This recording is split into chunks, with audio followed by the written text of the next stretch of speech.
Hello student, I am going to explain you Civics Chapter 1st, the Indian Constitution. Student, this is our Constitution first page. हमारा भारत का जो संविधान है उसके पहले पेज को प्रीएम्बल कहते हैं. The Constitution serves many purposes.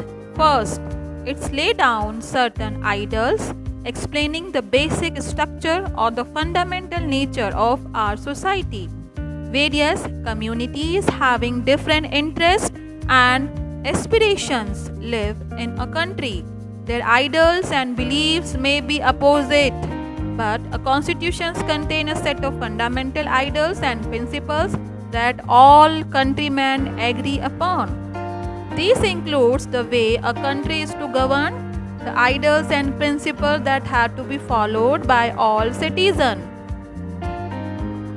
In other words, constitutions lay out the type of polity and society of a country. Let us understand the above concept by going into the recent history of Nepal, our neighboring country in the north. Until very recently, Nepal was a monarchy. All powers were concentrated in the hands of a king who ruled with the help of a council of ministers. The previous constitution adopted in 1990,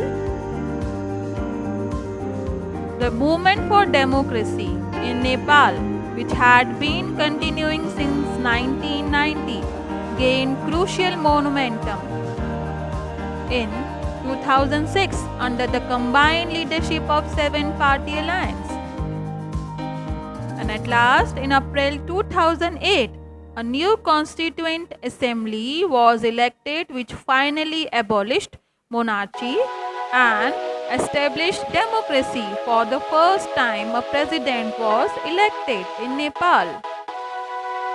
So, student, another important role of constitution is to define the nature of a country political system. Whether it is a monarchy or a democracy or any other system, the important aspect or reason why we need a constitution defines the nature of a country polity. During the freedom struggle, our Indian national movement, Indians want equality, total equality, secularism and no exploitation from any ruler. Do you know who made our constitution? Yes, Dr. B.R. Ambedkar is called the father of Indian constitution. He was the chairman of the constitution drafting committee. Dr. Ambedkar chaired the committee and made the document through nearly a year of debate over its various provisions. Our constitutions lay down certain fundamental principles according to which the country is to be governed. हमारे संविधान में सभी नागरिक को समान अधिकार दिए हैं. सभी section gender wise male and female, standard wise rich and poor, educated और अनएजुकेटेड, किसी भी धर्म या जाति को बिलोंग करने वाले सभी नागरिक समान अधिकार रखते हैं हमारे भारत में. The Constitution protects us from ourselves.